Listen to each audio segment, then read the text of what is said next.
Hello ओताकू fam, स्वागत है आप सभी का ओताकू एक्सप्लेन्ड चैनल पर। और आज हम एक्सप्लेन करने वाले हैं why does nobody remember me in this world के एपिसोड नंबर 8 को। और इस एपिसोड में हम काय वर्सेस लास्ट राइजर अल्फ्रेया की फाइट देखेंगे। तो बिना किसी देरी के 8वां एपिसोड शुरू करते हैं। एपिसोड की शुरुआत में हम काय और अल्फ्रेया को लड़ते हुए देखते हैं। काय अल्फ्रेया के सामने तलवारबाजी में भारी पड़ रहा होता है। अल्फ्रेया अपनी तलवार एंजल पैलेस के अंदर डाल देता है और उस सॉर्ड की पावर से एंजल पैलेस टूटने लगता है। काय अल्फ्रेया के ऊपर बैक टू बैक अपनी सॉर्ड से अटैक करता है, जिन्हें कि अल्फ्रेया अपने मैजिक बैरियर से रोक रहा होता है। तभी काय अल्फ्रेया के मैजिक बैरियर को तोड़कर उसकी छाती पर एक कट मार देता है। फिर अल्फ्रेया काय का गला दबाकर उसे हवा में उठा देता है। तभी रायरन जिने के साथ मिलकर अपने मैजिक पावर से एक पावरफुल एरो क्रिएट करती है और सीधा अल्फ्रेया के ऊपर निशाना लगाकर उसे छोड़ देती है, जिससे कि अल्फ्रेया का उल्टा हाथ पूरा कट जाता है। इसका फायदा उठाकर काय अल्फ्रेया के ऊपर एक पंच मारता है, जिससे कि अल्फ्रेया जमीन पर गिर जाता है। अल्फ्रेया के अंदर से कुछ गोल्डन कलर की चीज निकलती है,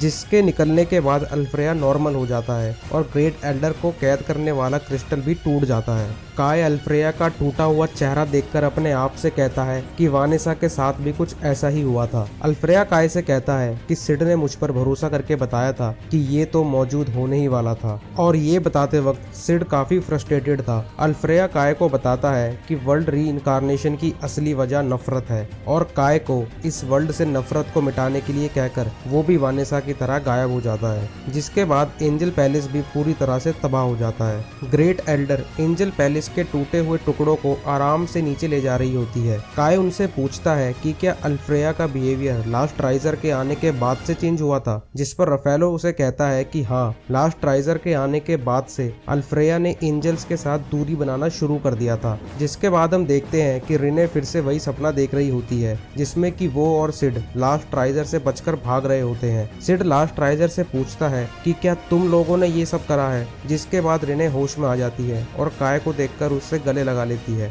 जिना भी वहाँ मौजूद होती है और वो रिने की सच्चाई जानने आई है। काय और रिने जिना को सब कुछ बता देते हैं। जिना सब कुछ जानकर कहती है कि तुमने डीमंस के हीरो के साथ लड़ाई करी है और मुझे भी बचाया है, इसलिए मुझे तुम पर पूरा भरोसा है कि तुम ह्यूमैनिटी के तरफ हो। लेकिन वो इस बात को अपने तक ही सीमित रखने का फैसला करते हैं। सुबह होने के बाद ह्यूमंस और सेलेस्टियल्स आपस में 1 साल का एग्रीमेंट करते हैं, जिसमें कि ह्यूमन सेलेस्टियल के फॉरेस्ट में नहीं आ सकते और सेलेस्टियल्स ह्यूमन की सिटीज में नहीं जा सकते। सेलेस्टियल्स काय को उनके जाने से पहले उसे एक बॉक्स देते हैं, जिसमें कि मॉडिफाइड एल्वन बुलेट्स होती है, जिससे कि काय मैजिक को कैंसिल करता है। ग्रेट एल्डर जिना से कहती है कि तुम्हें सेलेस्टियल फॉरेस्ट से बाहर निकलने के लिए एक गाइड की जरूरत पड़ेगी और ग्रेट एल्डर रायरन को उनके साथ जाने के लिए बोलती है।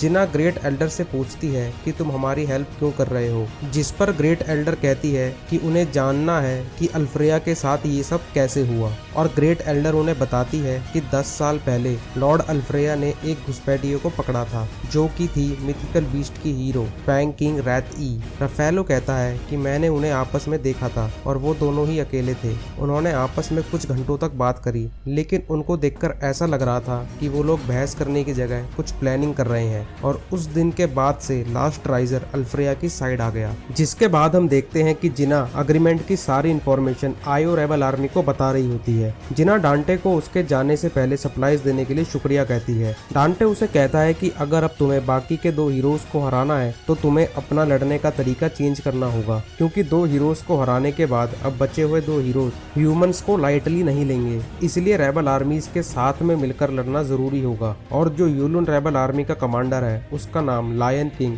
बेलमुंग है, जो कि अभी साउथ में स्पिरिट से लड़ रहा है। जिसके बाद हम राथी और रिकोगेन क्योको को साथ में बात करते हुए देखते हैं। राथी उसे कहती है कि अभी और इसी वक्त मैं स्पिरिट की रेस को इस दुनिया से खत्म कर दूंगी। और ये एपिसोड यहीं खत्म हो जाता है। तो आपको 8वां एपिसोड कैसा लगा? और अगले एपिसोड में हम राथी वर्सेस रिकोगेन क्योको की फाइट देखेंगे। तो मिलते हैं फिर नेक्स्ट वीडियो में। तब तक के लिए वीडियो को लाइक और चैनल को सब्सक्राइब करना ना भूलें। धन्यवाद।